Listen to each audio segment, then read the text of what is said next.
Hello. Welcome back to Almighty Blues FC, a fan channel for all to see. और yes, I am early भाई वापस से आजकल आदत हो गई थोड़ी सी थोड़ा सा बिफोर टाइम आ जाता हो तो hopefully everyone in the chat आ जाओ और definitely do like the stream, do not forget to share the stream हो सके तो whatever media you have, because it is match day for Chelsea, or not just that, it is also match day for Man City. और we are going to discuss something from Saturday or something which is coming on Monday as well. तो काफी सारा चीज discuss हमें करना है और again match day था चेल्सी का भाई, तो रहा नहीं गया, मैं आ गया, जल्दी आ गया बिल्कुल यार, that's how we do. And yes Nikhil like के साथ आपका वेट कर रहा हूँ. अरे थैंक्स यार, थैंक्स मच लव. यस जय चेल्सी बिल्कुल यार. Mudit in the house, big up. कैसे हो भाई मुदित? All good. And yes, by the way, Fahim is also in the house. Fahim is going to join us in just about half an hour's time, I believe, Fahim. So see you soon, bro. Definitely. Hello to Chandu. Yes, thanks for... Oh, Himshikar, बहुत दिन हो गया. Yes, again, always good to see all of you. And वैसे ही भाई और भी लोग आ जाए, so we discuss a lot of things because we are having, as always, a very diverse panel is going to join. Before that, I'll give my views. Of course, we are expecting Shrey to join. We are expecting Travis to join. और Fahim भी join करेंगे हमें. I'll go make some tea and join you 10 minutes. बिल्कुल by Darren, big up by member of Almighty Blues FC. और वहां से याद आया, how are you all doing the prediction league? Wow, prediction league interesting चल रहा है of members. And I know that a Messi fan, Taufik is basically on top of the prediction league for members, that is. Yes, लेकिन FPL भी चल रहा है भाई. FPL में कैसा था मेरा हालत, तो भाई मैं क्या बोलूं, मतलब I don't know what, for some reason, as in I'm like,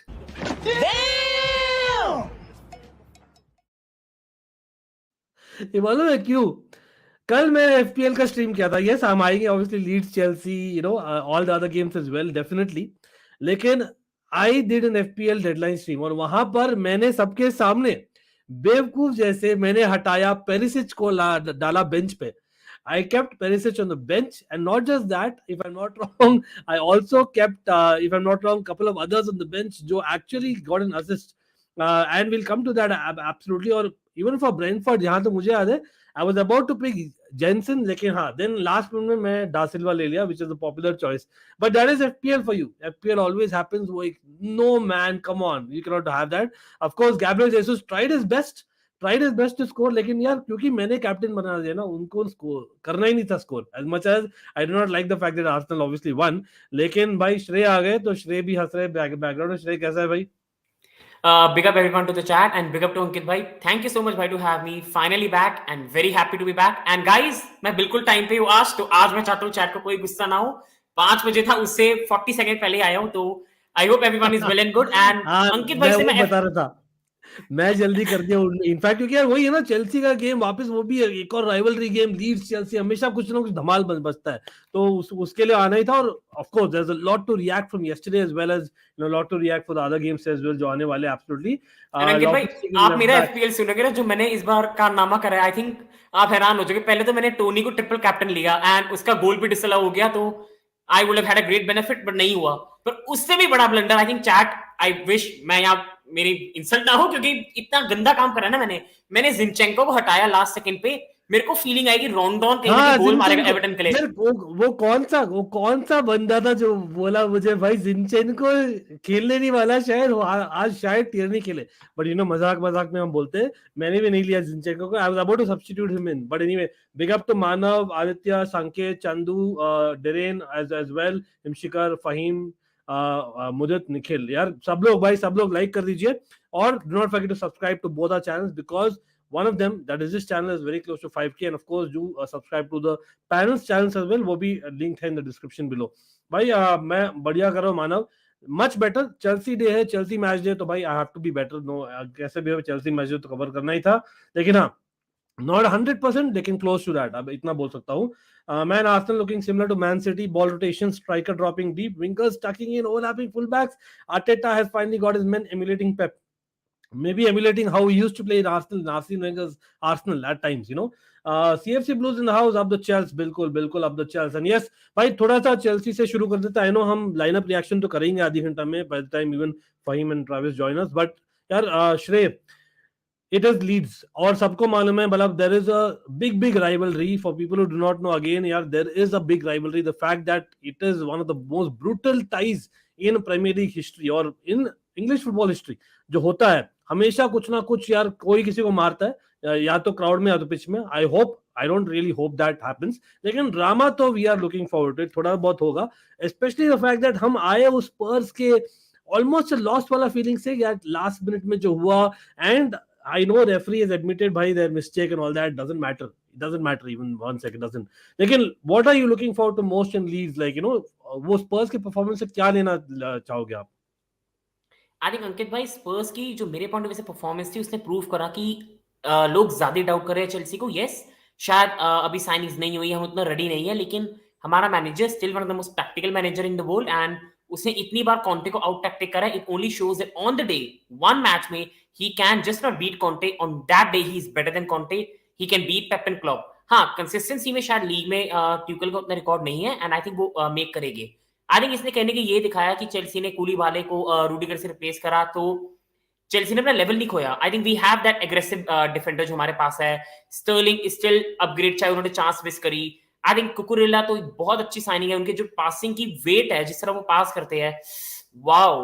तो आई थिंक एक अच्छी परफॉर्मेंस थी. I think we were unlucky थे. रेफरी की बात आई थिंक करते रहेंगे तो पूरी वीडियो निकल जाएगी, वो फायदा नहीं है. But overall I think I was very happy with the performance. But मेरे को लगता है कि आज का मैच ज्यादा इंपॉर्टेंट है क्योंकि बड़ी गेम्स में हमने लास्ट ईयर भी रियाल को भी हराया.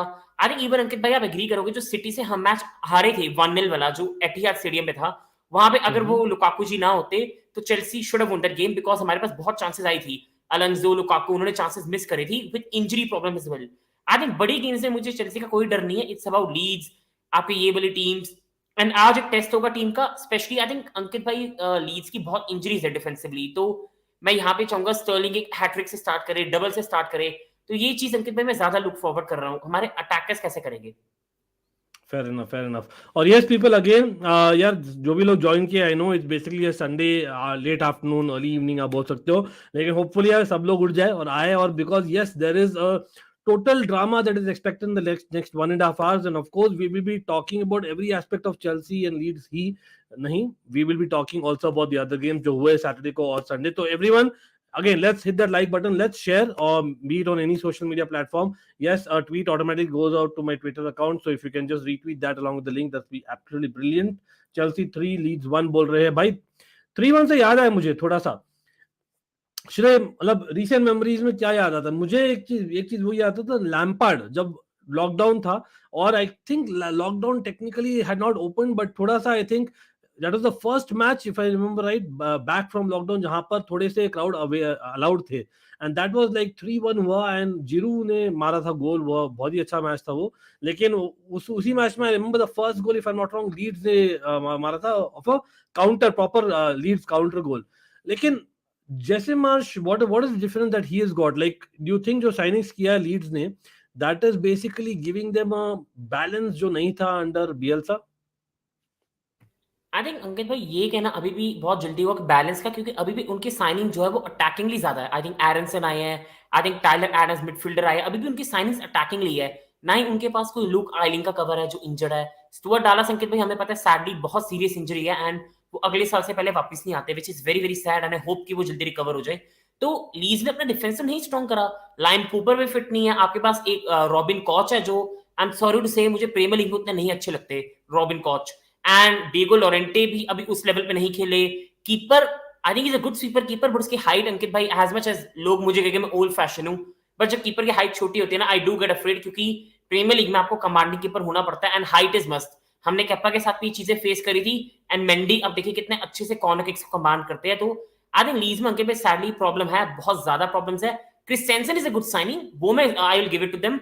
बट अंकित भाई इनके लेफ्ट पे देखिए, लेफ्ट पे स्टूज खेल रहा है जो असली में लेफ्ट बैक नहीं है, he is a centre back, क्योंकि जूनियर फोपो इंजर्ड है.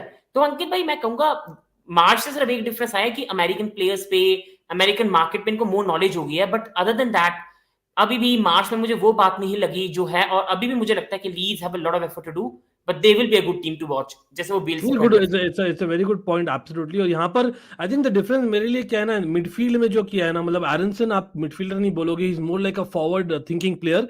लेकिन एरनसन जो आया है from Salzburg, that is a brilliant one in my opinion. और I think Tyler Adams again he brings little bit of leadership as well to that Leeds midfield. तो यार ये दो जो साइनिंग्स होंगे ना बढ़िया होंगे. End of course Rocha is you know experience at the highest level. तो along with already Bamford, I know Bamford by the way is a slight kind of doubt. अब देखते हैं whether he'll start on the bench. I think bench में रहेंगे in my opinion. Maybe Dan James शुरू करेंगे आज because it's Chelsea again, तो थोड़ा सा counter में they'll play, right?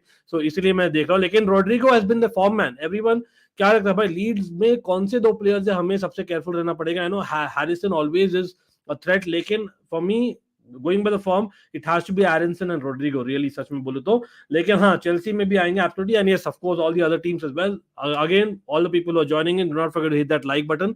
वो ये खाना भाई स्ट्रीम का बेसिकली बैटरी देता है और वो चलाता है गाड़ी को, तो यार लाइक कर दीजिए. I am looking about 20 odd people watching. Hopefully the number triples in no time. तो वो कैसे होगा? लाइक कर दीजिए and please share it if possible. I have posted it in all the social media as well. I feel Bielsa has prepared a good crop of young players for the likes of Pep, Arteta, ETH to use. Marsh is a bit different from Bielsa. He's a lot more pragmatic. हाँ मतलब you can say that. Having said that, मैं थोड़ा सा इस match से थोड़ा divert करूंगा. कल काफी सारे ट्वीट्स आ रहे थे that basically a tweet was coming saying that what Patrick Vieira is doing is actually what a Bielsa should have done, with being that little bit balance between the two with what he does with the attack. भाई लेकिन थोड़ा crystal palace के आ जाते हैं. Yes will come back to Chelsea Leeds people, but कल का थोड़ा परफॉर्मेंस देखते हैं. I have to point out भाई वो क्रिस्टल पैलेस का परफॉर्मेंस. 3-1 विक्ट्री, मतलब एनी वर्ड क्या लगता है? मतलब is it a flash in the pan और यार एक्चुअली वियरा कर रहा है, और the fact that Zaha is more motivated because transfer window में अभी 10 दिन बाकी है. Do you think that's the element और व्हाट? आई थिंक अंकित भाई दोनों के दोनों, I think he is motivated. I think अगर हम ऑनेस्टली बोले वो है motivated because he wants this to be last move his career, क्योंकि इसके बाद अंकित भाई इसको चांस नहीं मिलेगी कहीं मूव करने का, अगर मैं रियलिटी में बोलूँ, क्योंकि ये लास्ट टाइम है. एंड उसके बाद अंकित भाई मुझे पता नहीं क्यों नहीं लगता कि वो उस हाइट पे जा पाएगा, क्योंकि आई थिंक एज पे अब हो चुकी है एंड सारी टीमों की कंडीशन सॉल्व हो चुकी है, नए नए अटैकर्स आए जा रहे हैं. तो I have to be very very honest Ankit भाई, ये लास्ट हो रहा है उसके करियर का to get a big move. सिर्फ पैलेस नहीं, आई थिंक अदर क्लब्स में प्रॉब्लम चल रही है, सिर्फ पैलेस की बात नहीं. आई थिंक इवन कोई और क्लब पे टारगेट कर सकता है. I think he could have been an option for West Ham, but West Ham Scamacca के लिए चलेगी, तो आई थिंक वहां से भी एक ऑप्शन चले गया. तो आई थिंक चेल्सी का भी the manager for me Ankit भाई, मैं कहूंगा कि जो मैनेजर है in form of, I am so sorry मैं नाम भूल रहा हूँ, I am so sorry, but Ankit भाई मेरे को सिर्फ ये लगता है ज़हा का, हाँ ट्यूकल, आई एम सो सॉरी मैं अपने मैनेजर के नाम 2 में स्किप हो गया. Tuchel prefers Aubameyang and Todd Boehly has been really been preferring Tuchel's target, क्योंकि टॉड बोली जा सकते थे बड़े बड़े प्लेयर्स के लिए, लेकिन he has been backing Thomas Tuchel. So मुझे ये लगता है कि थॉमस ट्यूकल वांट्स ओबामेयांग क्योंकि ही नोज ओबामेयांग वेल. तो चेल्सी का move I think is not sorting out. तो सैडली मुझे लगता है ज़हा पैलेस ही रहेगी. अब ये है कि पैलेस को वो किस हाइट तक लेके जा सकते हैं एंड किस वे में लेके जा सकते हैं. बिफोर मैं अंकित भाई वापस दूंगा, मैं बस एक बात क्लियर करूंगा कि I meant in terms of presence. Keeper की हाइट बड़ी हो सकती है, he can be tall, but वो प्रेजेंस नहीं है बॉक्स में. आई थिंक कहीं ना कहीं जब मैं मैसेजर को देखता हूँ क्लमजी लगते हैं, when he is picking up the ball, corner kicks पे क्लमजी लगते हैं. आई थिंक कहीं ना कहीं आई एम सॉरी टू से, बट जैसे मेंडी आप देखोगे आर्म्स भी बहुत टॉल है. आई थिंक उस वे में भी कई बार कोई कीपर होता है उसकी हाइट लंबी होती है, लेकिन पिच पे they look short to you. So मैं क्लैरिफाई करूंगा एंड पीपल ये difference of opinion, I hope तभी हम ओपिनियंस एग्री करते हैं, सबकी डिफिकल्ट है. So I do hope you understand my point of view. Let me give an example for everyone who are kind of didn't understand the point or rather was misunderstood. देखिए यार ऐसा है ना, मैं स्ट्राइकर के बारे में बोलता हूँ. You really think Didier Drogba is basically the tallest in the world? नहीं, but he had a presence much more than basically a Peter Crouch. I'm just saying. So basically एक presence होता है in terms of basically एक build, not just the build, the way that you use your body, way that you basically position yourself. आप कैसे रखते हो as a goalkeeper is even more important at times, right? So that is what probably she was saying to this. And again मतलब ये starting lineup नहीं थी मानव. This wasn't starting lineup. This is basically the predicted lineup. Starting lineup will be out in another 19 minutes exactly. और Chelsea की भी हम आएंगे definitely, और ऑफ कोर्स अदर मैचेस अभी बात करें, but will come to Chelsea as well. Unpredictable बिल्कुल भाई, मतलब अगेन प्रेडिक्शन लीग अपनी तो चल रही है with the members, we all know वहां पर थोड़ा सा क्रेजीनेस हो रहा है. चलो क्रिस्टल पैलेस भाई, लेकिन एक quick word on the Steven Jordan. I know काफी मतलब लिवरपूल फैंस भी देख रहे होंगे भाई, अगेन डोंट गेट ऑफेंडेड, लेकिन मैंने इन प्रीवियस स्ट्रीम्स बहुत सारे चैनल्स में भी बोला ये बात, Steven Gerrard is an overrated manager. I genuinely believe it. I'm not saying it's bad. I'm not saying it's terrible. मैं तो बोल रहा हूँ he's been rated more than maybe a Patrick Vieira at times, which is absolutely not acceptable to me. यही मेरा point था. I understand even Lampard is probably in the same or probably worse. लेकिन वही है, मतलब Steven Gerrard, श्रेय मतलब is he using that Aston Villa squad, which in my opinion is a fantastic squad, and with the signings जो की है, मतलब what is wrong that he's doing Steven Gerrard? I think Ankit भाई Aston villa का हमेशा से मेरे को समझ नहीं आ रही, they have been spending big money for some time and उस हाई पे पहुंच नहीं पा रहे। अब कहीं ना कहीं मुझे लगता है कि कॉटिन्यू जैसे प्लेयर है, कॉटिन्यू तो जिराट साइनिंग है, लेकिन और कितनी साइनिंग्स हो रही है तो जिराट की साइनिंग्स है। अगर ये सारी जिराट की साइनिंग्स है देन तो अंकित भाई इज बिग क्रिटिसिज्म। अगर एस्टन विला की बोर्ड ये साइनिंग्स कर रही है एंड मैनेजर पे इन्फोर्स कर रही है देन वी डोंट नो, क्योंकि मैं डिनाई नहीं करूंगा पीपल, मैं एस्टन विला को इतना फॉलो नहीं करता तो मुझे नहीं पता कि is it the manager signing और is it the board signing. But Aston Villa are under achieving massively. I think specially Aston Villa मैं मानूंगा डिफेंसिवली अच्छी टीम नहीं है, बट अटैकिंगली भी उस वे में नहीं दिख रही। जिस टीम में कॉटिन्यू है, आगे बस लियोन बेली है, डैनी इंग्स है, वॉटकिंस है, बट मैं यही कहूंगा कि क्या वो एक डिसबैलेंस टीम ही होगी? दो स्ट्राइकर्स है इंग्स और वॉटकिंस, जिसमें से एक खेलना चाहिए, लेकिन दोनों के दोनों को खिलाना पड़ता है एस्टन विला को। यहाँ पे भी एक प्रॉब्लम आ रही है stylistically. I think Leon Bailey, I think आप बर्टन ट्रोरे भी बहुत अच्छे प्लेयर है, कॉटिन्यू से कहीं ना कहीं साइड्स की वो एक एनर्जी कम हो जाती है, मुझे पता नहीं कहीं ना फील होता है। एंड लास्ट ईयर जब स्टीवन जेरार्ड आए थे नई नई, वो अंकित भाई आपको याद होगा पहले 5 मैच उसमें जेकब रैमजी अलग लेवल पे खेल रहे थे। जेकब रैमजी गोल आफ्टर गोल, गोल आफ्टर गोल। अब कहीं ना कहीं मुझे लग रहा है कॉटिन्यो के अराइवल से कहीं ना कहीं अब मैगिन को भी खेलना होता है, लाइनअप इतनी ज्यादा स्टैक्ड हो गई है, बुबा कमारा पे आ गया है कि रैमजी की वो जो अपीयरेंस थी, जिस तरह अटैक कर रहे थे इनसाइड द बॉक्स जाके, एक होता है नहीं जैसे एक कंपैरिजन तो बिल्कुल भी नहीं, बट कहीं ना कहीं अटैकिंग वे में लैम्पार्ड की याद इन टर्म्स ऑफ कि वो बॉक्स में जा रहे थे एज अ मिडफील्डर, जैसे विलॉक ने अपने न्यूकासल करियर में स्टार्ट करा था। कहीं ना कहीं वो जा रहा है एंड स्टीवन जेरार्ड का भी वही है जैसे फ्रैंक के साथ है। मुझे कहने की भी लगता है वो प्राइड वाली passion work rate, I think उसको कहीं ना कहीं थोड़ी सी वो टेक्निकल एबिलिटी एंड टैक्टिक्स ऊपर रख रहे हैं, सैडली टू से। एंड अभी कमेंट आया and I do agree that feel bad for Emi Buendia, because वो एब्सोल्यूट बॉलर है। आई थिंक मैं ट्विटर पे देखता हूँ Arsenal fans are very happy कि उसको साइन नहीं करा, but he is an absolute baller. And कहीं ना कहीं क्या स्टीवन जेरार्ड का स्टाइल उसे रिस्ट्रिक्ट कर रहा है? I think Dean Smith was also not good enough, Steven Gerrard is also not good enough. I think कहीं ना कहीं they need a manager like Graham Potter अगर एस्टन विला को उस लेवल पे पहुंचना है। बट आपने अभी अभी सैक करा है and now you sack Gerrard, it will not look good. नहीं सो सैक प्लानिंग की हैज बात टू ही बी नहीं कर देयर। रहे हम बेसिकली ये बोल रहे हैं कि यार वो बेसिकली बायस क्यों, मतलब why is this bias always there, मतलब again I am just kind of making a point यहाँ पर। यस यार, लाइनअप नहीं आई है यार, लाइनअप नहीं आई है, अभी 5:30 को आएगा। I have just checked it, but big up for joining again भाई। सब लोग यार लाइक स्ट्राइक कर दिए भाई। Mods please pitch in, please pitch in mods यार। मेरे मॉड्स कहाँ पर है, मैं ढूंढते रहता हूँ भाई, लेकिन please pitch in if you can just get the likes up and you can basically just share the stream on any platform will be brilliant. मैंने community post किया है, मैंने किया है post on Instagram as well as Twitter. So if you guys can just take a couple of seconds and just do that, it will be brilliant because वो है battery. Come on man, we should definitely have more people watching this. It's a big game today. I don't know if मतलब there are other games as well, but definitely we'll get there यार। बाकी यार देखिए, चलो ठीक है, let's give time to Steven Gerrard. I won't like kind of very much criticize him just for that reason. लेकिन Arsenal यार, if you don't speak of Arsenal, people will kind of put a strike, because as much as I don't like the fact कि Arsenal इतना अच्छा खेल रही है, but they are doing it, they are really doing it यार। do you think, मतलब I'll ask a difficult question श्रेय। काफी लोग बोल रहे हैं and I know ये थोड़ा strong opinion होगा, like the fact that Gabriel Jesus इतना अच्छा कर रहे हैं versus Sterling was still bedding in Chelsea. मैंने ये भी देखा है some tweets saying that okay, Sterling is really shit, and this is coming from Man City fans, which I am very very surprised. Man City fans, you guys need to tell me, man. मतलब to be very honest, if someone tells any Chelsea fan talks about Bobby Tambling that way, who's the second highest goal scorer ever in Chelsea Football Club, I will basically do whatever bad you can think of. That's what Man City fans, aren't you kind of riled up? आपको नहीं लगता कि यार a Man City fan, and I know that I'm getting a little bit personal यहाँ पर, लेकिन a Man City fan, I know it's Man City का ex player, but telling that Raheem Sterling is total shit when he is your all-time second goals plus assists, is total not acceptable for me, even as a Chelsea fan. Please tell me there, man. Man City struggle just like Chelsea did maybe 20 years ago. People thought that we did never write history.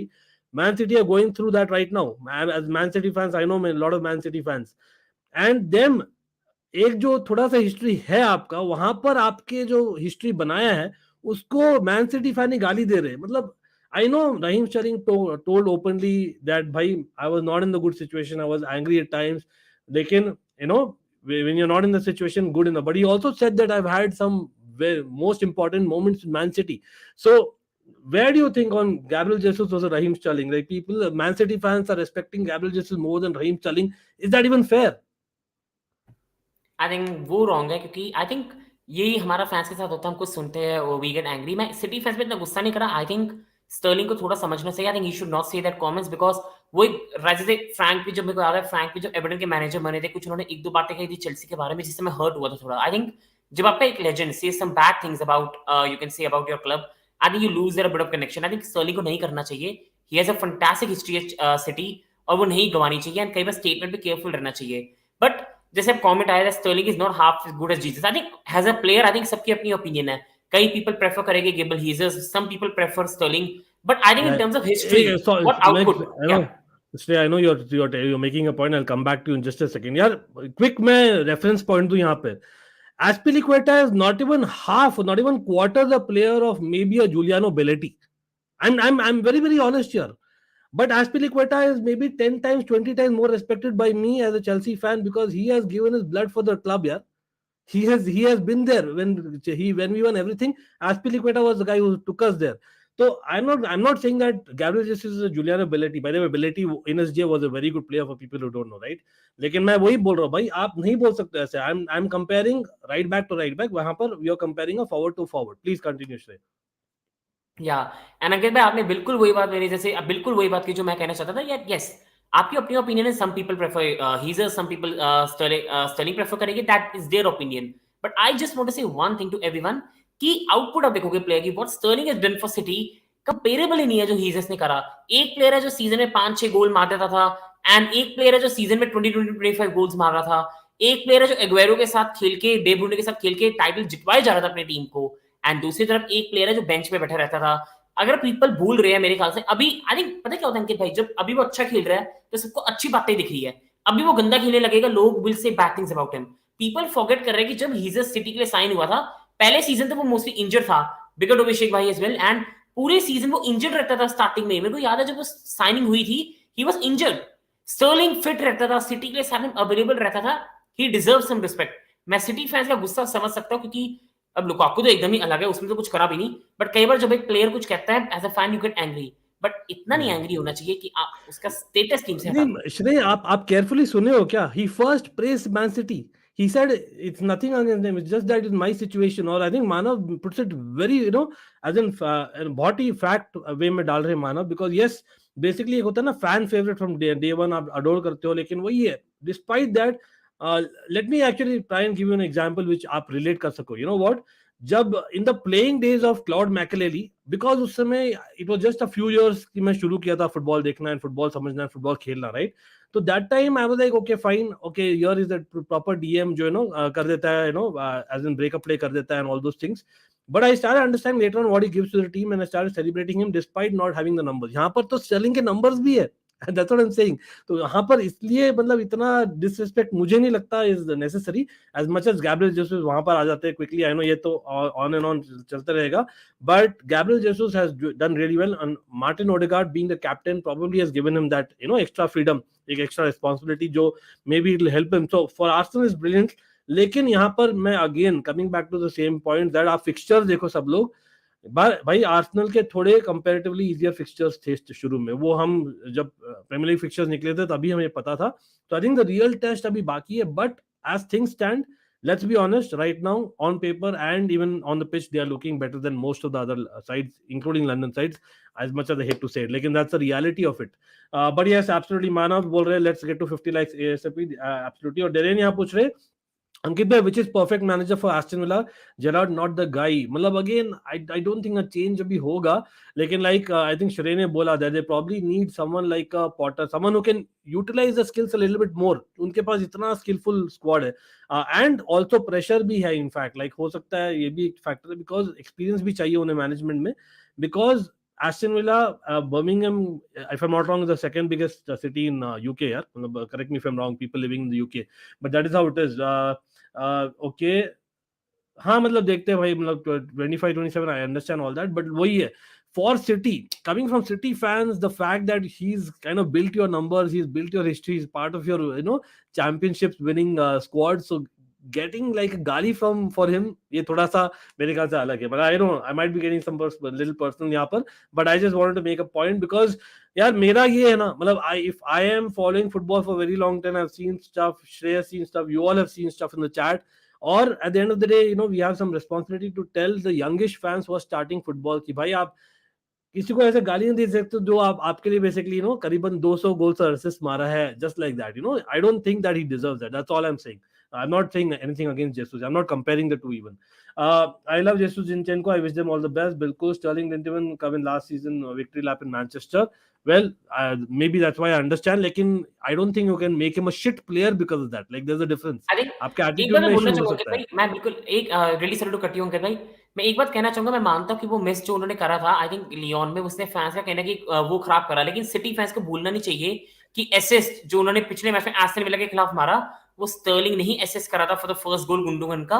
Please also remember that. कहीं ना कहीं आपको वो भी याद रखना पड़ेगा कि प्लेयर ने वो भी करा है.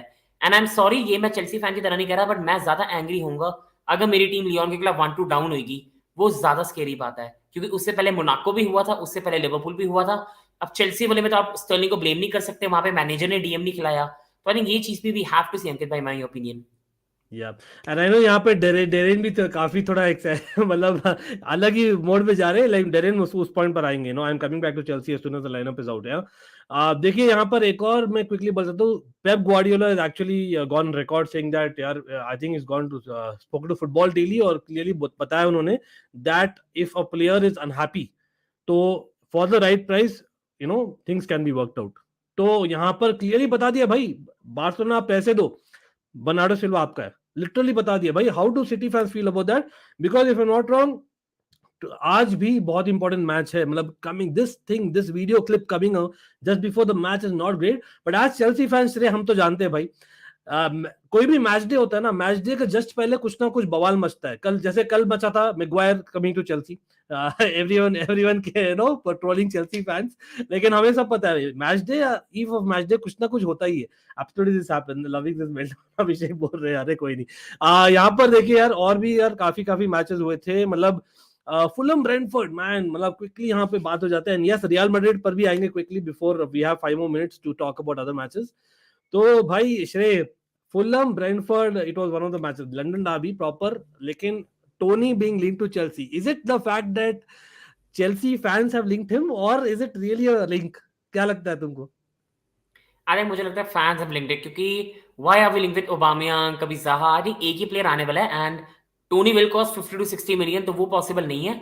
But yes, he is looking a fantastic striker end the touch he has got, I think the ability he has got. जो उसने वो गोल मारा था सेकंड वाला जो डिसला हो गया था, my God that was an absolute beauty जो उसने फिनिश करा. यूनाइटेड के खिलाफ भी उसने गोल नहीं मारे थे, जो असिस्ट मारे. Drogba vibes anyone?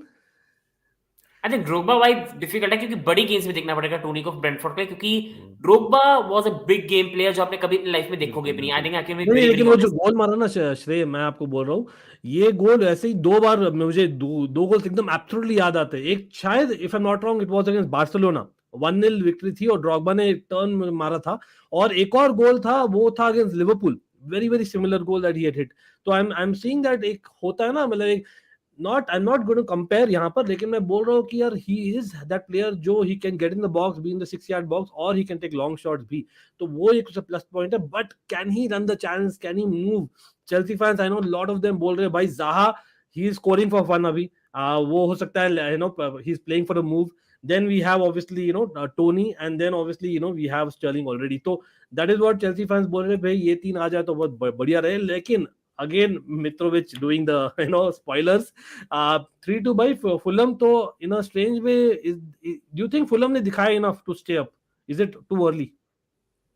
I think finally, I think they might stay up, and it's because of the great work they have done. I think the way they won the championship, I think was a magnificent achievement. जिस तरह के वो जीते, but also उनके पास से one thing कि उन्होंने signings पे अच्छी करी है. एंड्रेस पेरेरा उनको एक कम अमाउंट में 10 to 12 million पे मिल गया, and he's a good player. Set pieces अच्छे लेता है, and in a small team जहाँ पे यूनाइटेड जैसा प्रेशर नहीं है, he can do very good job. I think Paulinia is a find of the window. बहुत अच्छा खेल रही है, and a good midfielder जैसे मैथ्यूस न्यूनेस है, बहुत अच्छे साइनिंग है Paulinia.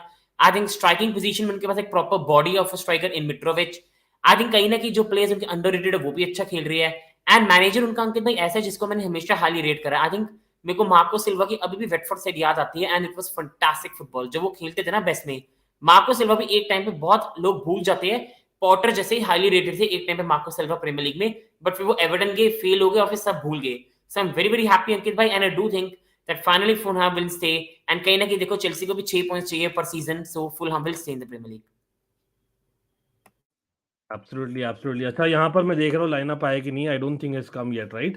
So I am just going to share the lineup as soon as it comes. लेकिन यार उससे पहले quick word about Real Madrid. भाई Real Madrid, I know Celta Vigo ही थी, लेकिन 4-1 अवे विक्ट्री. भाई आई डोंट नो श्रेय, आपने देखा है Rudiger had one of those moves. So Rudiger का एक मूव था, एवरीवन इन द चैट आप बोलिए भाई. आई नो मॉड्रिच और Tchouameni were the talking points उस गेम से, लेकिन Rudiger kind of moving from centre back. I know मतलब वो हार्डली स्टार्ट कर रहे हैं for Real Madrid, that's a fact, लेकिन coming from centre half, moving to right midfield and then almost going to center forward position and almost scoring. Bhai, that was a brilliant move.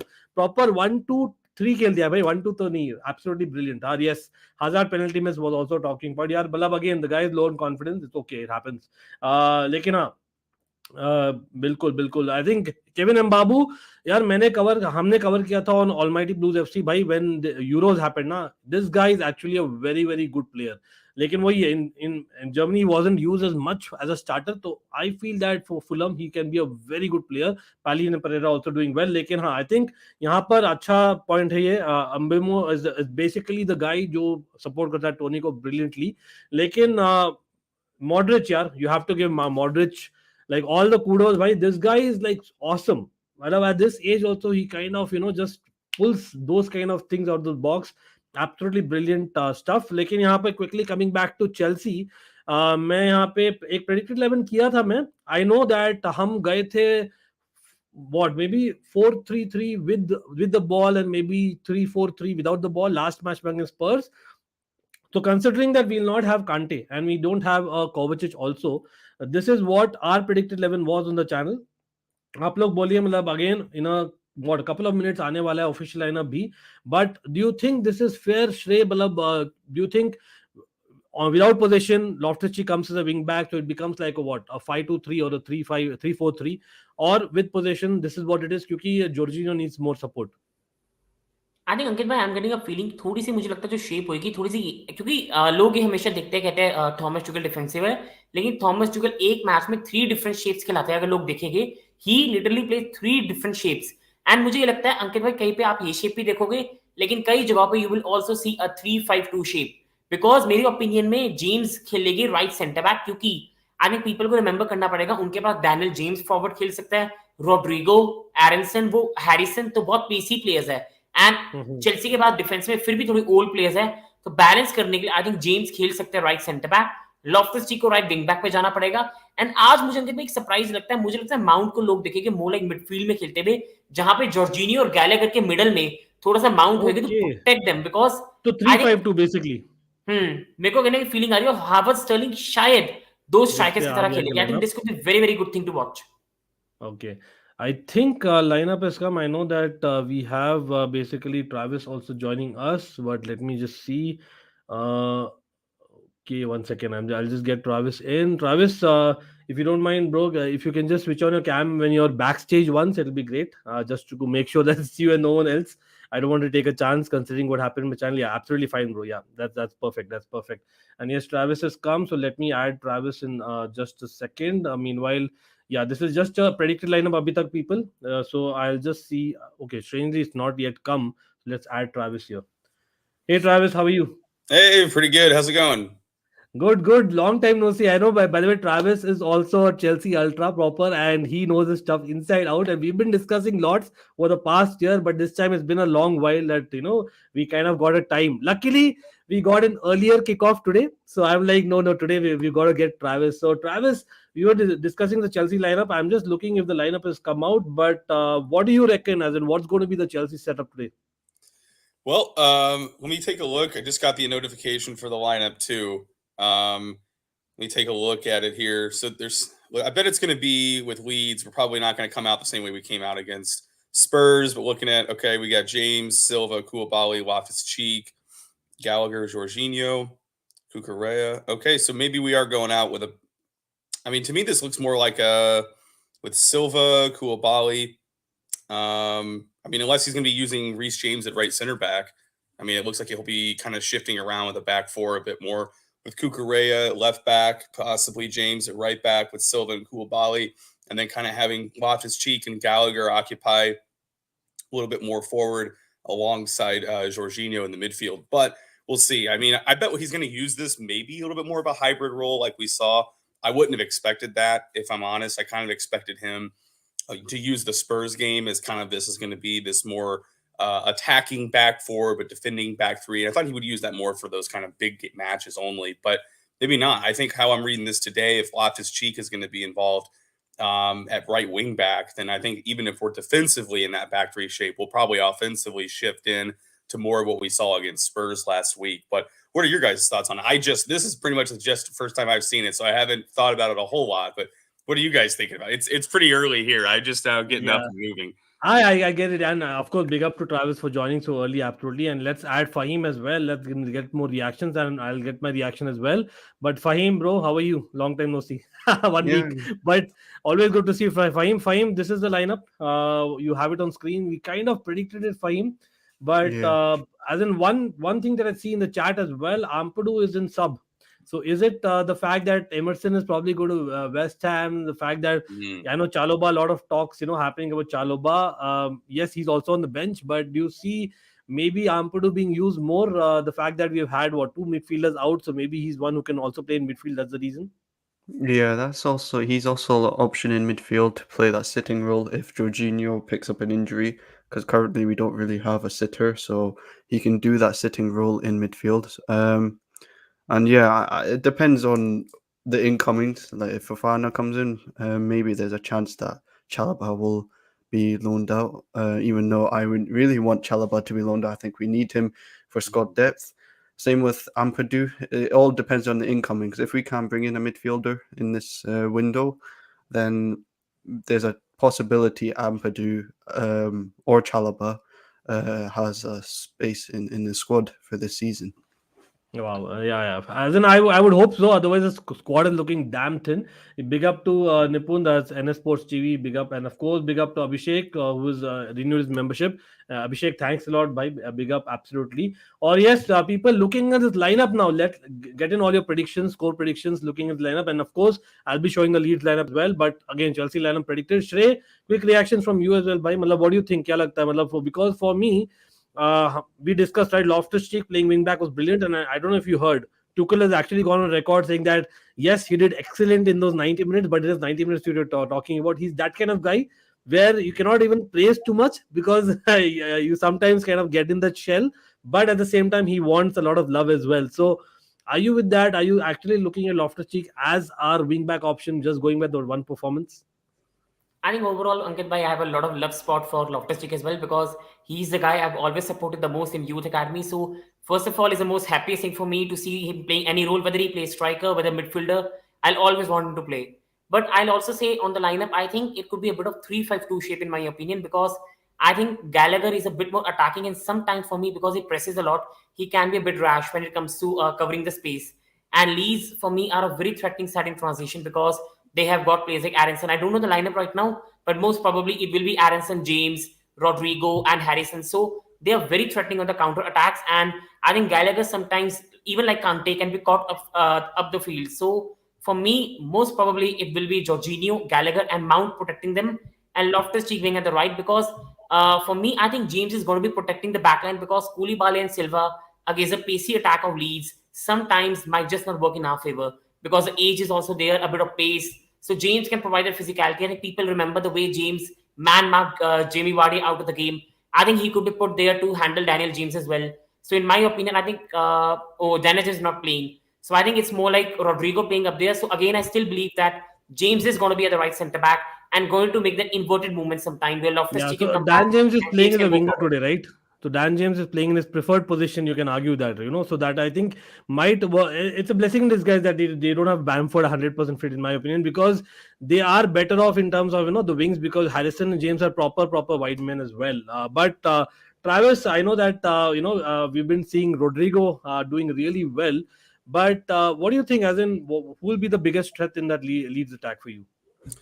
I mean, I think the danger man is absolutely going to be Rodrigo. He started the season really well. And whenever he arrived to Leeds initially, he got to Leeds during the season they were promoted to the Premier League under Marcelo Bielsa.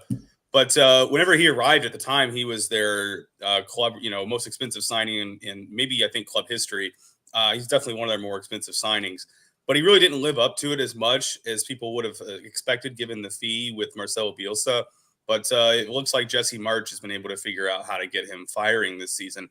And he scored in each of their first 2 matches. So definitely is going to be their danger man up top. And I do think that when you look around the rest of the field, they're going to always, it's Leeds, they're going to press us hard. They're going to be very fast all across the pitch. They're going to continue to have that high press in all assets of the field. And I think that if they're able to win the ball back in the attacking third for them, then, I mean, we have to know where Rodrigo is at all times. And Dan James on counterattacks is somebody, although he isn't the best player out there, he has the pure pace to make things happen. And if we are not defensively disciplined and we get caught really far up the field, or we get caught from a corner kick and the ball pops out to him, I mean, that's the guy that's going to start their counterattacks and immediately get them, transition across the thirds of the pitch. So those are the guys that I would be more worried about. Admittedly, since last season, I haven't really seen much of Leeds this season. I have seen some highlights here and there, and I do know what Rodrigo Moreno has been doing so far. So that's kind of how I would break them down. I mean, every time we play them too, it doesn't seem to matter how good we are, how good they are, how bad they are. They always play us pretty tough. And we've even dropped points against Leeds already since they've returned. So, I think this is going to be a little bit more difficult of a match than some might expect. And it's probably going to be throughout pretty close. I would say that I think Leeds will score against us. I don't think that we're going to get a clean sheet. Oh no! Today. Don't tell me that, bro. Come on, as in the fact that all the people saying Kante is missing, that's gone. 1 goal gone. Sometimes I think it's a fantastic opportunity for Gallagher. In my opinion, it is. Yes, I wasn't convinced. I'll be very honest. I'll raise up my hand. I'm saying that Gallagher for me is probably better off playing as a typical number 8. He kind of has those pressing as a typical number 8, and that really works. That's his as an A game. Yes, I didn't see him as a number 6 as much as he's done that in the academy. The fact that, Tuchel actually sees him probably he sees that he can do the Kante role because he can be a brilliant destroyer as well. So for me, Gallagher might just play himself in, if he has like a couple of fantastic matches, who knows that, he can be the man. But yeah, absolutely, let's get up the likes, people. Here, I'll put a question to Fahim. Fahim, 30 for Oba or 45 for Tony. I was asking Shrey, is the Tony link, started by us Chelsea fans or not?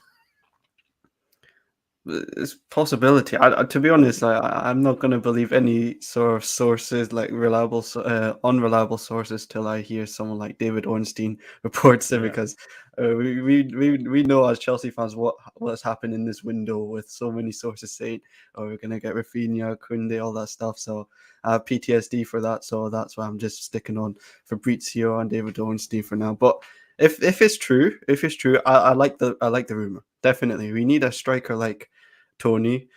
It looks like Aubameyang might not happen. I don't know, but if it doesn't happen, we should be going for other alternatives like Tony, Zaha, experienced Premier League experienced players, not like from other leagues that don't have any experience in the Premier League, because we've seen it.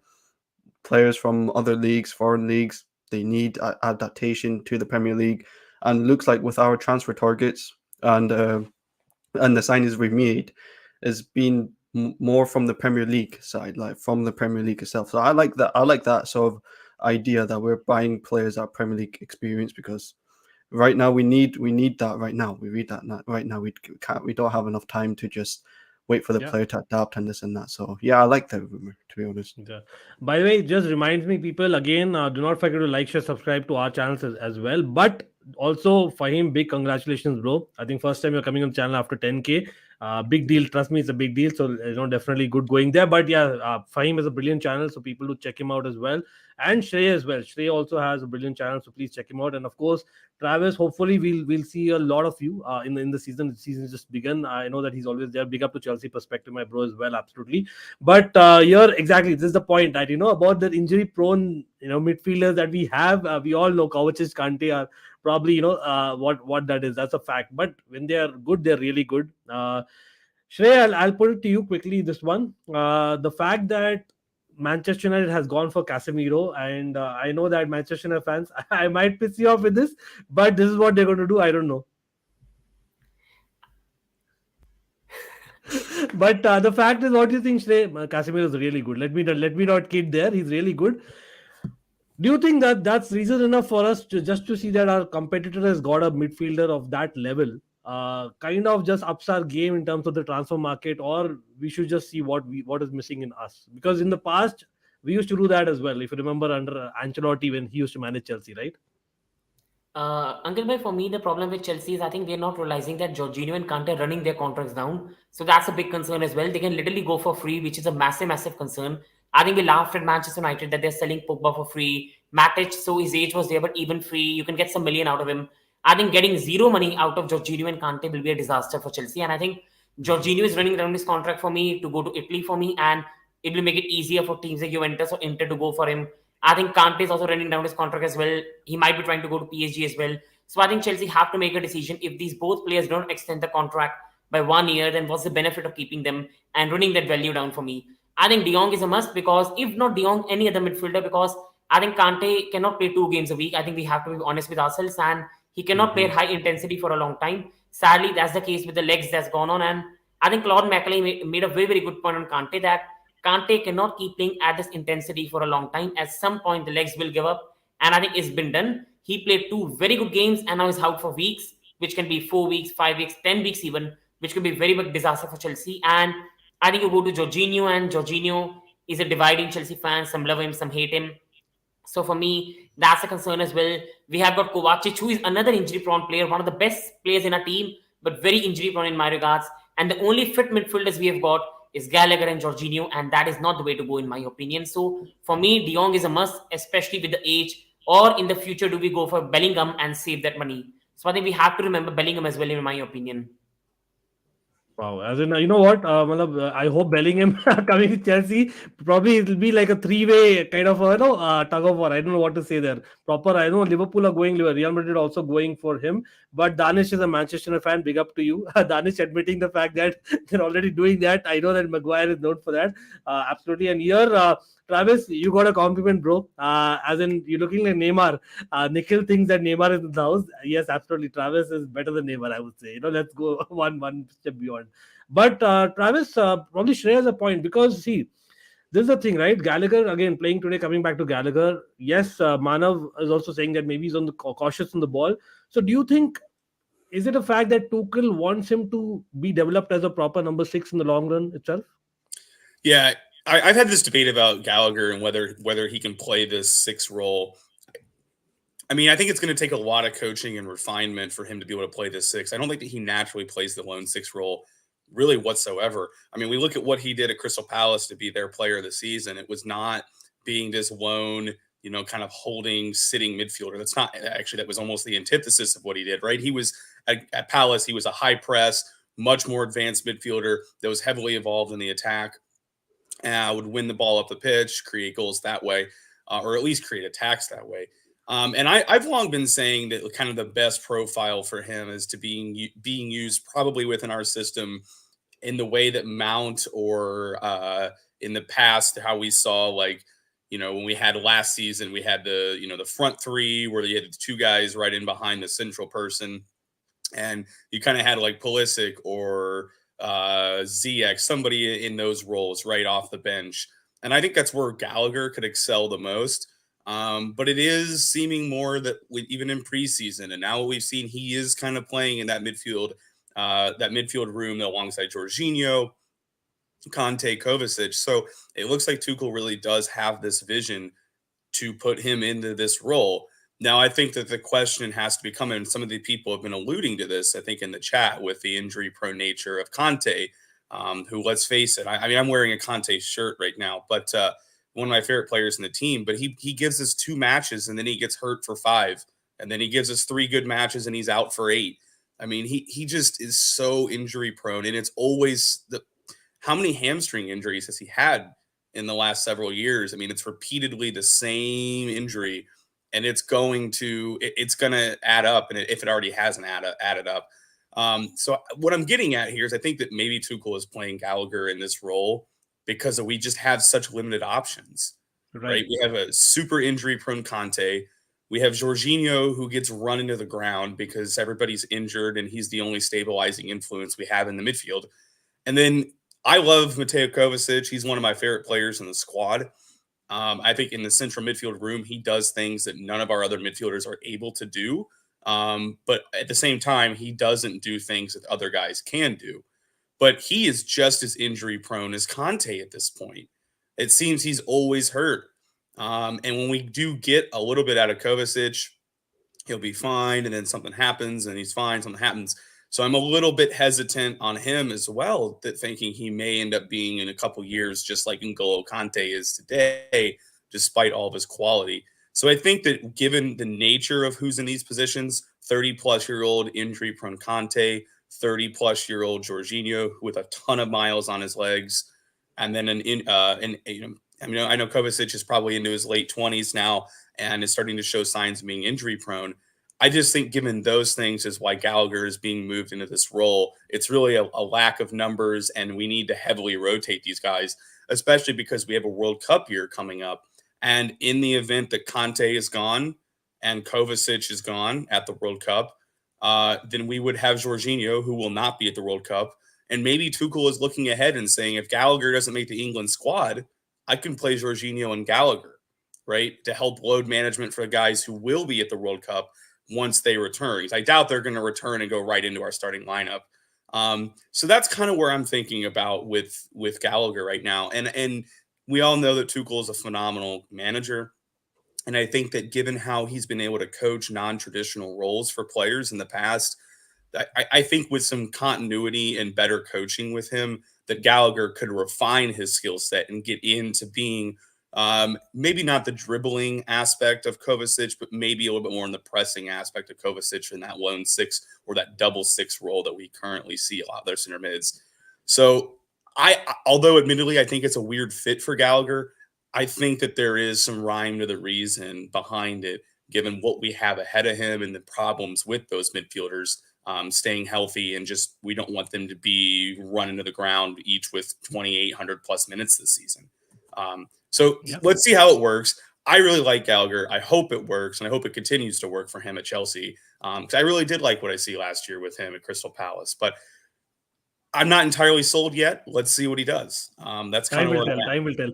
Let's hope for the best. You know what? We have like a plethora of midfielders, and I know for people saying that we need probably that quality to replace kind of Kovacic and Kante when they're not there, and maybe Tuchel admits the fact that maybe in terms of quality, Gallagher is probably closer to that than maybe the other options. I know Derain, and basically we had other people also, Sahej, Sagnik, all of them pointing towards basically Gilmore. Not only Gilmore, I would also say Ruben Loftus-Cheek has turned into a right wing back. Come on, he was always a number 8. He was never basically someone who he played number 10 for England in the World Cup. People forget that, right? That's what he is. He's a number 8/number 10/number 6. That's what he could do. He was never. He played right midfield at times for Crystal Palace on loan, but come on, that's not his role. But if he develops into that, brilliant, because he has a strength. He can have the drive. Maybe not counting him, but even then, Gilmore is there, and we also have Fahim. We have Chalobah, who's on the bench again, been speculated to be loaned out. But don't you think that Chalobah, the fact that he was supposed to be that adaptable player who could play in multiple positions, has somehow not been utilized as much by Tuchel? Would you buy that? I don't. To be honest, I think when he was the team, I think the French team, I can't remember what it's called. I think Lorient. He was used as more as a CDM. I think I'm not too sure, but that's what I've heard. He was utilized as a CDM.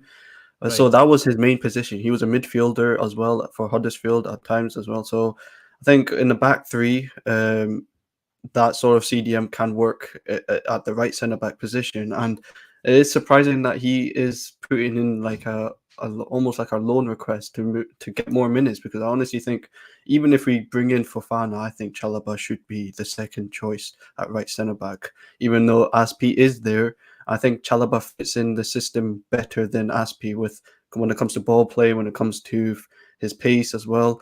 So I'm a bit surprised that he is being looked over at, to be honest. And I think the recency bias almost with Chalobah with the last few months before the last season, he was making mistakes here and there, but I remember from the start of last season, he was consistent. He was very consistent. He surprised a lot of Chelsea fans, and we all thought, yeah, he's definitely a right centre-back starter. We all said at the start of last season that he is a starter ahead of Aspi, a right centre-back. And then obviously when it came to the tough periods with a lot of games like the cup competitions, EFL Cup, FA Cup, Champions League, it became tough for him, especially with the amount of games that we were playing. But I still think he has some potential, but we'll have to wait and see. If he is loaned out, I hope that Aspi does Aspi does the role does the role properly. I think right right centre back he should be fine, but same problem, right? Just like a Kante, maybe a Thiago Silva, we can't expect Aspi to play like week in week out. So say imagine a situation like, yes, we are just in the third game week right now, but imagine a situation that, and it's quite possible and knowing Chelsea, it is very much possible that in one game week we have, again, touch wood, I hope it doesn't happen, but we have Kovacic out, Kante out, Aspi out, as well, and Thiago Silva, all the four out. We are doomed. You know what? That is how it is, and that is where maybe a Chalobah. I know that he wants game time, etc. But the fact that there are 5 substitutions, I really doubt that maybe that thing. I know Tuchel himself was asking for 5 substitutions. Has he really used that enough? And is it like too early to kind of get rid of Chalobah right now? Because I really genuinely believe that yes, he's not a Gallagher in midfield. Yes, I agree that, but the fact that Gallagher, like I said earlier, and I think the panel also alluded to, is like Gallagher's best, as in maybe virtue, is the fact that he presses so high and he kind of wins that ball and maybe has that shot in, and that can be done more from a little bit upfront, right? So that's what I'm coming to find. So don't you think in that aspect maybe Tuchel, especially the fact that Christian Pulisic and Hakim Ziyech have been linked, so don't you think Gallagher probably should have been tried there first now that he's getting a chance?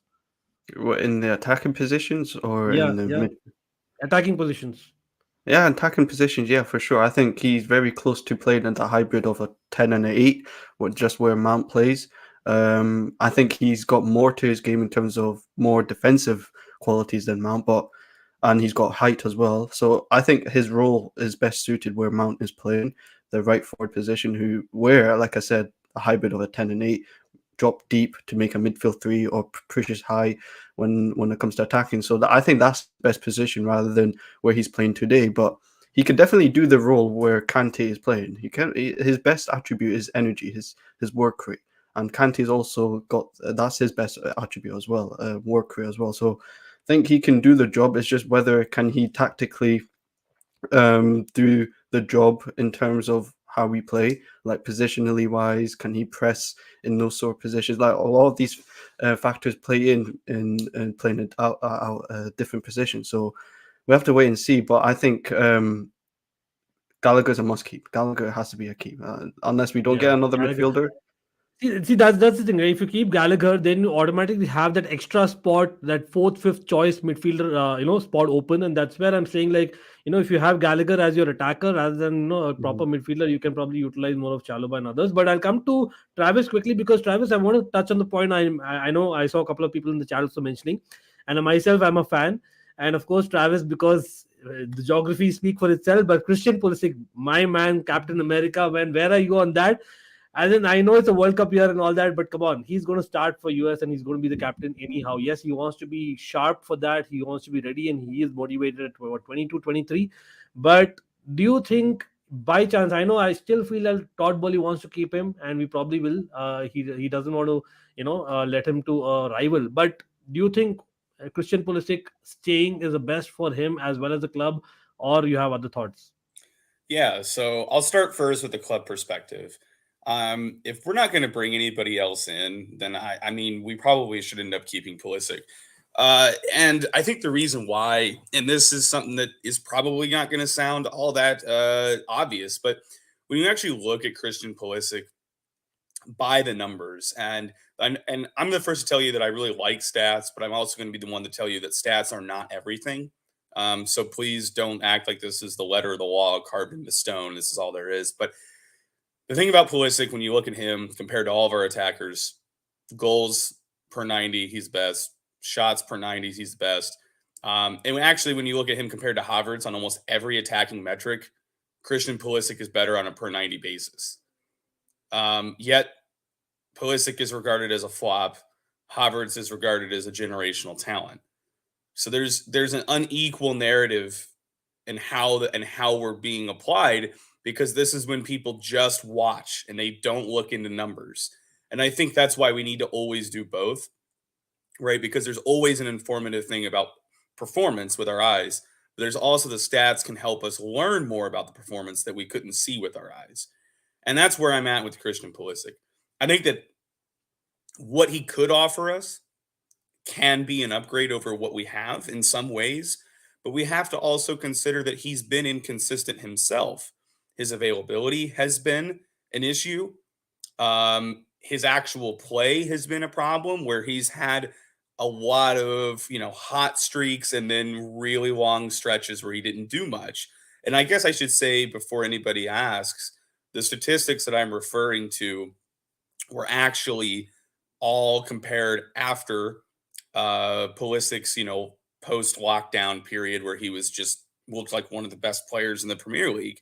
So even after, if you take all of those stats away from his time at Chelsea, he has still been much better by the numbers than most of our attackers. He's been better than Ziyech, other than chance creation. He's been better on the goal side of that. He's been better than Havertz in most metrics. So I just have to say that despite the inconsistency and the injuries and the frustrating decision-making, he's still ticking more boxes than some of his competitors, and he's not getting the minutes. So I think from a club perspective, we need to use him better, especially on that left wing area more. That is where he is best. I think most U.S. men's national team fans will tell you that. And that's just where I think we need to play him more. And I think we need to just play him more in general. We need to rotate our attackers. We can't just put Mount, Havertz, and Sterling and run them into the ground for, a really, really unique season with a Winter World Cup. So I think we need to use him more. He needs to do more with his chances. And I would like to see him come on this season, and maybe if he stays at Chelsea as a substitute, make an impact for 2 games, get that starting nod. And then once he gets that starting nod, we need to see like 3 to 5 games of good performance that's going to back up some of the numbers that we have seen from him. So we need to see those numbers translate consistently. So that's where I'm at with him from a club perspective. From a personal perspective, if he cannot crack into the starting 11 this season, he needs to go. I mean, he's at that time of his career where he needs to start really getting the consistent minutes to prove that he's not just a good player, but a great player.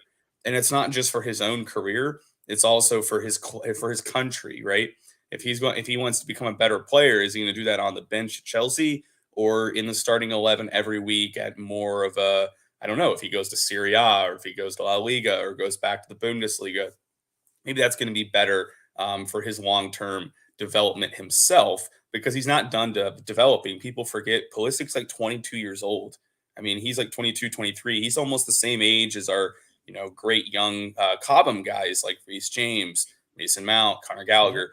He's the same general age. I mean, he's in the same age bracket as those guys, same career stage. It's just that people think he's been around forever because he was starting for, Dortmund at 16 years old.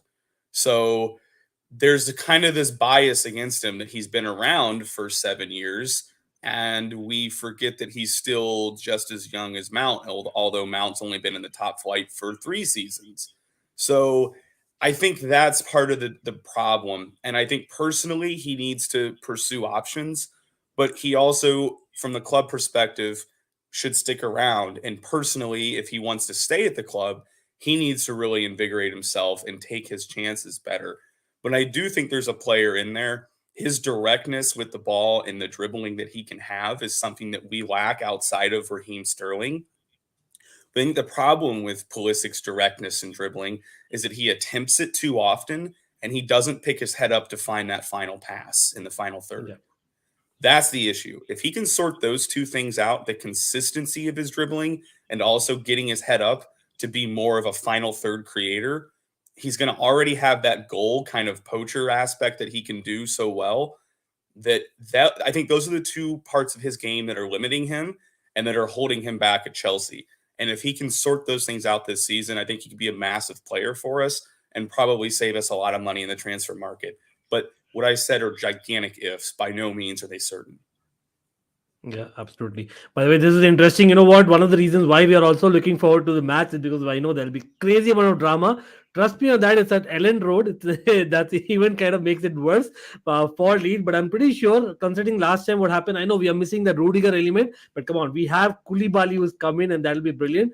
But I know just checking around that substitutes, as in the substitutes we have, Pulisic, be it Hakim Ziyech, Kani Chukwuemeka, he's also on the bench. Remember, people, as in that's fantastic to see, right, today.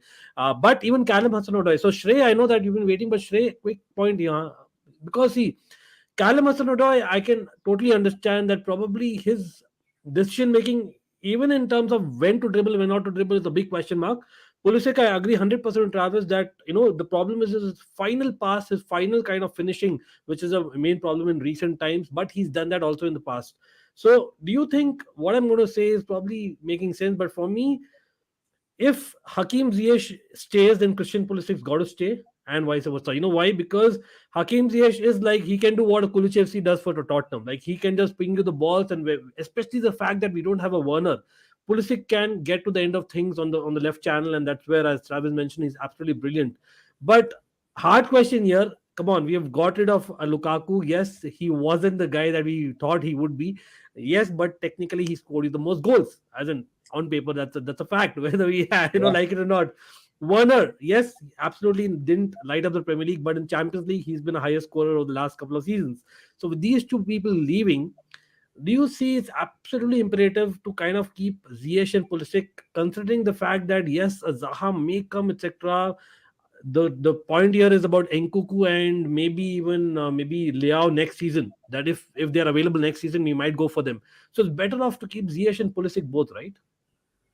I think for me, Ankit, in terms of the future signing, I really see Chelsea going for Declan Rice. So I think in that terms, we're not going for attacker. For me, I do believe for me, Hudson-Odoi is a player. See, I think one thing I agree with that Christian Pulisic for me is a more refined player, way more refined player than Hudson-Odoi. I think that's not even a comparison, because I think when Pulisic was signed by Chelsea, a lot of Chelsea fans were angry. We are hampering the development of Hudson-Odoi, but the game of Pulisic creatively is 100 times more refined than Hudson-Odoi. And sadly, I have a lot of sympathy for Hudson-Odoi because his game could have been refined, because he started his career at 18 years of age. Pulisic started at 16 at Dortmund. The only problem with Hudson-Odoi was once he started his career, he got an injury. And once he got the injury, he was just not allowed to be refined. He was playing well under Sarri. I think Sarri was doing good work with him. And you've seen Sarri improving some of the players' passing ability, technical things as well. But sadly, he got an injury, that freak injury. And I think he has lost that pace. I think people remember that match against Arsenal, the preseason match, that burst of pace, that dribbling Hudson-Odoi used to have. He just sadly lost that, and I think that took a lot away from him. Now, when I see Hudson-Odoi, he cannot take on even two players. Whenever Hudson-Odoi is going on attack, I think people saw in friendlies as well, he suddenly passes back. The previous Hudson-Odoi will run past two players and put the cross in. People remember when Hudson-Odoi break through Chelsea, people were comparing him to Hazard. Like, he was a player that was electrifying fans. You were watching the match. For us overseas fans, we were watching on television, and we were excited to watch this guy when he came in. That injury just put it away. But for me, if I'm being very, very honest, Ankit bhai, I will say sell Hakim Ziyech for me, because unless we don't have a striker, there's no benefit for Hakim Ziyech. If we are going to play with false nine, there's no benefit to have him, because it's slow. And we need someone with height. I think someone made a very good point here. P. Morton, by the way, thanks. See here, not sure why Chelsea loaned an actual centre forward, bought on the short weekend and expected great results. And that's the point. With Hakim Ziyech, first thing is about the system. I think Shrey and P. Morton kind of sum that up really well. One is the system. Second thing, we need the height for them to be at the end of those things. Yes, Pulisic can do that, but can he alone do that? Probably, yeah, there's a question mark. So I definitely agree there. And here, a quick comment here from Devansh, bro. Barcelona has failed to register Koundé still, and that's the reality, people. So I don't know, Fahim, I'll just throw this to you. Come on, bro. Come on. Let's hijack already signed player. No ways, right? Come on. Surely it's going to be costing more than Fofana also, that one, right? Yeah. If there's a chance, I'll definitely hijack Koundé and Ketty. I wouldn't hijack Christensen though. I wouldn't hijack Christensen. I think we've given Christensen a chance. We've given him a chance to stay at Chelsea, but he took the Barcelona option. So So yeah, No man, I think Christensen is good riddance. Trust me, as much as I love the guy that he was in the academy, trust me, the way he left, I feel that come on, I won't have him back in whatever you give me. Having said that, talking about defense itself, Fahim, sticking with you, Ben Chilwell. Now again, we spoke about it last week. I remember when we did the pre-match before Tottenham game. Uh, there should be some point where Ben Chilwell needs to get some minutes. He needs to get that fitness and he needs to things running. Again, today, for example, maybe would have been an option. The fact that you mentioned, yes, James might be playing at right centre back, and that's what probably he is. And for people joining late, I'll share the lineup yet again. But do you feel that Kukure as a left centre back is something like on paper he can, but are you going to be confident if he plays left centre back and as we play not playing, rather we play Ben Chilwell on the wing back? Because I think if Kukure plays left centre back today and Chilwell comes in for the left wing back position, I think that could still work. Even though Kukure is not the tallest, but I think we dominate possession, so that doesn't really matter as much. And unless these constantly just keep on countering us, then there will be a problem. But if we hold on with possession, Kukure playing left centre back, Ben Chilwell left wing back, it's perfect because obviously with the wide centre backs, they push forward, they underlap, sometimes they overlap. So it's very important. Kukure's ball playing ability is a lot better than Azpilicueta's ball playing ability. So I think that's something to experiment in this game. Definitely, if we're leading or we need to score a goal, I bring on Ben Chilwell for left wing back, and then Kukure moves into the left centre back role, and then we become more attacking with Reece James maybe playing right wing back or right centre back and pushing forward. So it'll be interesting to see if that happens. But Ben Chilwell, I think for sure has to get some minutes today because he needs his fitness, like you said. He needs his fitness, he needs his sharpness. Obviously, the World Cup could be in his mind. Like he might want to still get into that World Cup. He can start, bro. He can literally start at the World Cup. Yeah, 100%. But I think Gareth Southgate, you know how he is with his decisions, dropping English players sometimes and then bringing up Maguire. Like it's a bit up and down with this Southgate. You know what? Let's be careful. Never Maguire is coming to Chelsea, man. Come on. I wouldn't want Maguire at Chelsea. I would expect United to pay us to get Maguire. Not paying. We should be paying for Maguire. Yeah, as in probably that's true. But again, like talking about transfers quickly, I know that the focus is the match, Travis. But as in realistically speaking, what do you see, Travis, happening? I know that no one has a crystal ball, but I know Aubameyang is one that we're going for, and Gerard Romero just put out a tweet even today that saying that okay, as in he might just stay at Barcelona, but that doesn't mean that he doesn't go. This guy is like really clever, man. This Gerard Romero guy, but at the same time, they might lose Depay as well, Aubameyang as well. So is that feasible enough? Yes, Bernardo Silva, if he goes there, can play a false nine in Lewandowski's absence.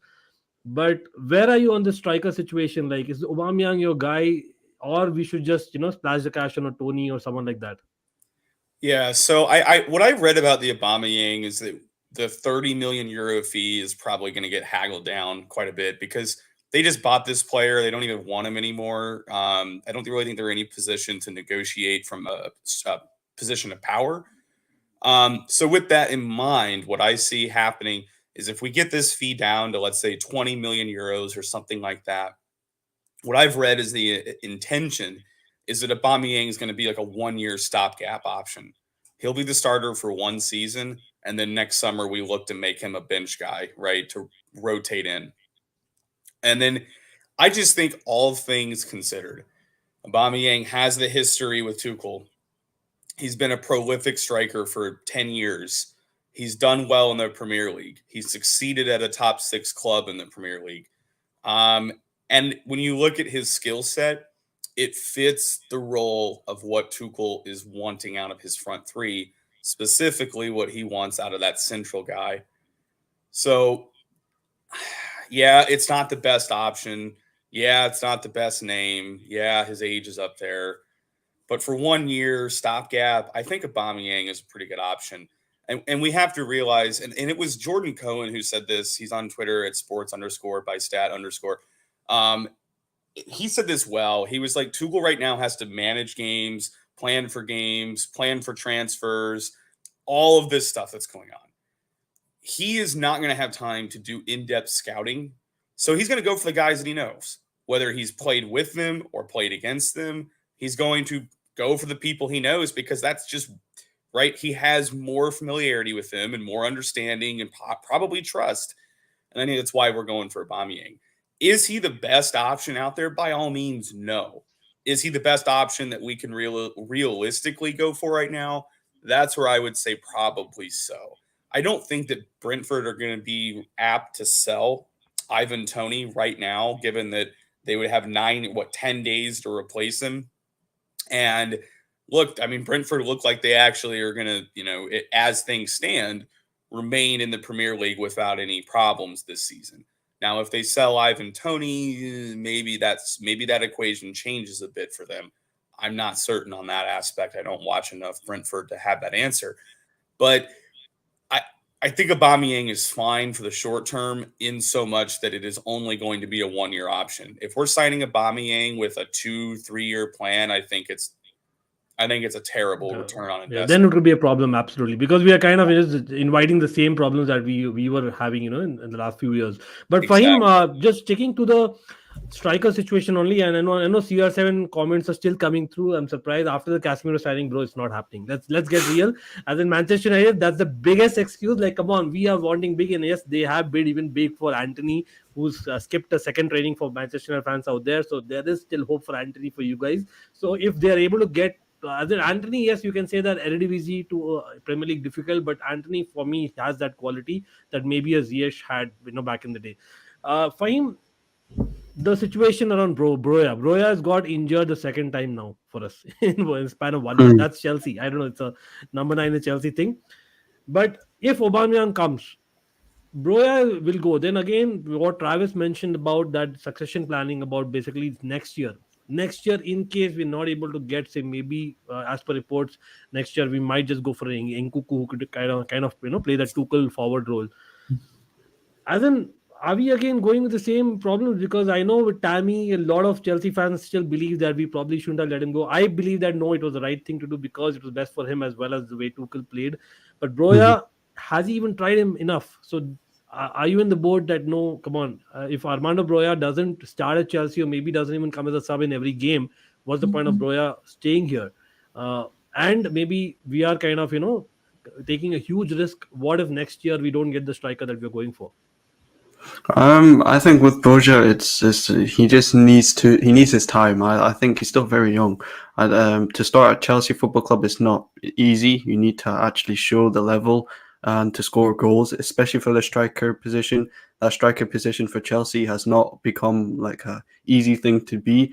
Like, it's becoming a main striker. Last time we've had like a proper number 9 who's scoring goals was probably Diego Costa, who was consistent. Yeah, I would also put in OG there, Olivier Giroud, but probably not fitting Tuchel's style.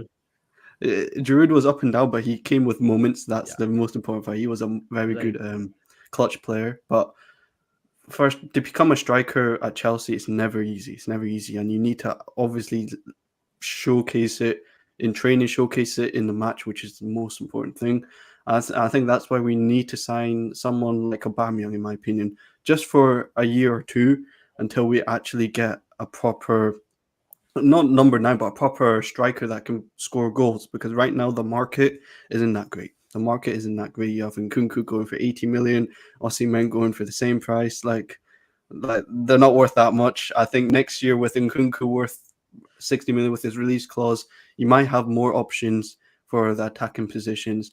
But for a stopgap for Aubameyang, I'll take it, because guy's a clinical finisher, Prem proven, has won a golden boot at Arsenal, even though it didn't end well with Arteta. I just think that was only Arteta. I think he did well under Emery, did well under Wenger, did well under Tuchel. He did well in Dortmund with the other Dortmund manager. But yeah, so I think if we bring in Aubameyang, I think he will instantly fit the system. Just a matter of can we service Aubameyang to score goals? That's our main issue sometimes. Right? We don't really service our attackers with enough chances to score goals. But if we have Aubameyang, I think he'll make the same movements, if not better movements, that Havertz does, and gets into good positions and will score the chances. And like against Spurs, we saw Havertz made a great movement inside the box, but then he didn't finish the chance that Reece James crossed it to. So I think Aubameyang is worth it for a year or two. That's it. For a year or two, exactly. Yeah. Shrey, I know that you got to go, buddy. I know, but before going quickly, you're coming back to the game. Let's focus on the game for a few minutes now. Firstly, I would like a prediction, Shrey, about Chelsea's game. Of course, there's an important game for our opposition as well. There's Newcastle, Man City. Let's hope that Newcastle can finally prove that they are in the big league. Let's see. I don't know. Time will tell. But what do you think about Chelsea's, as in talking about finishing chances? Fahim was talking about finishing chances, and recent matches have shown, yes, we played brilliantly against Spurs, in my opinion. But Firby, we were kind of, crossing the ball a bit too much for the kind of personnel we have. Probably doesn't make sense. So, what do you think is the best way to open up Leeds today? I think for me, with the Leeds United, I'll be absolutely honest. I think Leeds will open themselves up in their own way, because I think they're a very attacking team. And as much as Jesse Marsch has tried to be a bit more pragmatic, I think Leeds leave a lot of space to be desired. And I think Stooge, I think the centre backs, Koch, Llorente, I think it's very, very weak in the Premier League level. And I think Leeds will themselves offer us a lot of space. I watched some of the highlights as well of the previous two matches, and the space they leave. I know I'm watching highlights, so I'm not making big opinion, but the space Leeds leave is too much. And I think Leeds will give us chances to play. And Leeds is not an opponent where, Ankit, we can win today 5-1, 6-1. I won't take any opinion, because when it comes to playing teams like Wolves, even you saw Tottenham who are going to sit back. That's the real matches where we want to see Mount, Havertz, Sterling do something, because Leeds will play good football and we will get the space to work in. But the problem our attackers have is what they do when they have to themselves invent something. And that's where they've struggled for me so far. I think chances-wise for me today to open themselves up, I think James is a big part for me. James and Cucurella. For me, Ankit bhai, why I'm not too much concerned about our attacking duties is, I remember last season where till December, Chelsea had attackers not scoring goals, but James was chipping in, Chilwell was chipping in, you had very good defenders scoring in, because I think when people see Chelsea, our wingbacks play like the midfielders. Our wingbacks are literally the midfielders in a team, and they are one of, if not the best when it comes to scoring goals, especially James and Chilwell. I rate Cucurella very highly, and fantastic player and should be starting right now. But once fit, attackingly, I'm very sorry. As much as I love Cucurella to bits, I think Chilwell attackingly, when it comes to the box, is a better goal scorer. He had a volley on him, right? As in that volley that Chilwell has. Wow, man. I must say that's underrated, and people don't. Again, a person who kind of watches Chelsea, every minute will say that Chilwell has that in him. But yeah, you're right. Probably I'll go with you in that. Absolutely agree. But again, brilliant to have you, Shrey. I know you got to go, buddy. Hopefully we'll catch up very soon with you. Of course, there's a lot more happening, and of course, people, by chance again, yes, more than 35 people watching. Everyone, let's hit that like button. Do not forget to subscribe to our channels. We are very close to 5K, and do not forget to subscribe to Panel's channels as well, especially Shrey, who's leaving us for now, but he'll definitely come back as always on both our channels. So Shrey, big up to you and up the Chelsea. Hopefully we win, and your prediction of 5-1, I'll take a 5 goals any day of the week, man. Come on. And I think my prediction, I think it's 4-1. I do think we'll win this match. And before going, people, please subscribe to Ankit Bhai's channel, and big up to the panel as well, Fahim Bhai and Travis as well. It was absolute pleasure to be with you guys today, and thank you so much. Hope everyone has a great day. The blue flag flies high. Thank you all, and hope we win. Pick up. Take care, buddy. We'll see you soon. And yes, Travis, on that note, come on. 4-1 was like, I didn't expect that, but you never know. The last match, especially, you can argue that we probably should have scored more goals anyway. And it's Leeds who are defensively a little bit more porous. Yes, I know they've signed a Tyler Adams and stuff like that, but come on. They are still Leeds after all, right? So, Travis, what are your predictions for both the matches? Let's give Leeds, Chelsea, as well as Newcastle, Manchester City. Yeah, so I'll start with the Chelsea match. I think it's going to be Leeds 1, Chelsea 2. I think it's going to be a much closer match than some might anticipate. I think we'll get a goal either side at halftime to kill it off. And I'm going to predict that we'll go into half up 1-0. We'll concede within the first 15 minutes of the second half. And then we'll find a winner around the 75th to 80th minute. Pretty specific predictions, but that's kind of what I'm feeling today. I think it's going to be a pretty even match, and then we'll just kind of overwhelm them in the final 30 minutes and get that winner. And then as far as the City match against Newcastle, I think Newcastle is starting to show signs that they're turning the corner into being a more serious club again. But they're facing the wrong guys at the wrong time. Man City's going to blow the brakes off of them. I'll go 3-0. 3-0. Okay, that's interesting. Yes, I know. By the way, something about the Bernardo Silva factor might just play in the City's minds. I don't know, because yes, Gundogan is superb, but has he played week in week out more recently? That's the only thing I'm seeing. But again, Pep has so many options, and not several options. The quality that he has, no, as in, come on, Foden can play in midfield. Even if I'm not wrong, Alvarez can also kind of pitch in any position in the front six, and he might be the long term replacement for Bernardo Silva. Who knows, right? But fantastic predictions. That, like, I generally feel, again, people, Leeds fans, I'm sorry, but I'm not sorry at the same time. I genuinely believe that Leeds should go down and never come up. I genuinely pray it. That's how it is between Leeds and Chelsea. Fahim, come on, let's go with the realistic predictions from your end now. I'm going for 2-0 Chelsea win. I think we're going to keep a clean sheet. I think it will be a good game from Chelsea. Don't know who will be the goal scorers. It could be defenders again. Who knows? I hope not. I hope the attacker score. We've got to learn something from Travis. The way he predicted, man. As in, come on. So we have a prediction league just for you guys in the panel as well. Okay, so we have a prediction league going on, and that's for members. Yes, FPL. There's also a prize announced that is going on generally, but prediction league is just for members, where we are actually maintaining the exact score line, etc. I think I'll probably give bonus points to Travis for the next time I score, because as in, this is like excellent, man. I know Abhishek from the chat also did that once, but probably I'll have to add that bonus point. Yes, Fahim. So who's scoring for Chelsea? Come on, you got to tell.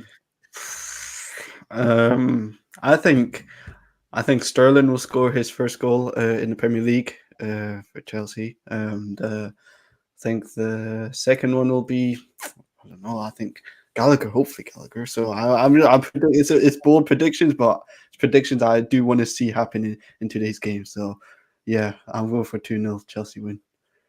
Yeah, that I'll take that. You know what? A clean sheet, or like Shrey put it, like 4-1. That's one of the things that I'm probably looking forward to today. But with 2 red cards for Leeds, and that's a bit too much. Come on, let's have 1 red card. I think that'll do.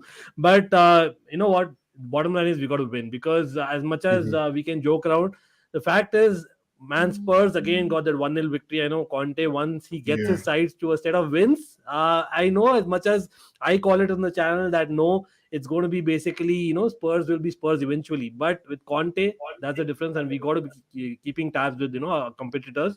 But yeah, very interesting point by Football Creeks. You know what? Interestingly, City are playing Barcelona in midweek, and that's, I know, a crazy fixture. I don't know, for whatever reason. Maybe it's a Karma Bernardo derby, or whatever you might call it. There's a friendly happening. Very, very strange that to me. But I don't think Football Creeks, they're going to rest players for a friendly, as in that's never going to happen. They're probably going to play the B team in that friendly, is what I'm guessing. 5-2 to Chelsea. Anyway, will take that absolutely. 4-0 to Chelsea. Devan says, okay. Abhishek says Gundogan is better suited that Bernardo. If City plays 4-2-3-1, then Bernardo with Rodri, otherwise in 4-3 structure, Gundogan for me. Yeah, he is that player, but again, whether he's played that week in, week out football more recently, that's the only question. But he's a fantastic player any day of the week. 2-1 to Chelsea. Sterling, Havertz to score. I hope these two get, that'll be brilliant, because our forward line scoring is the best thing that we need. As much as Koulibaly, Wally was out of the world, Travis, we want our forward lines to score, right? As in, pretty sure that I'll take them scoring even that 2-0 victory or 2-1. It's absolutely fantastic.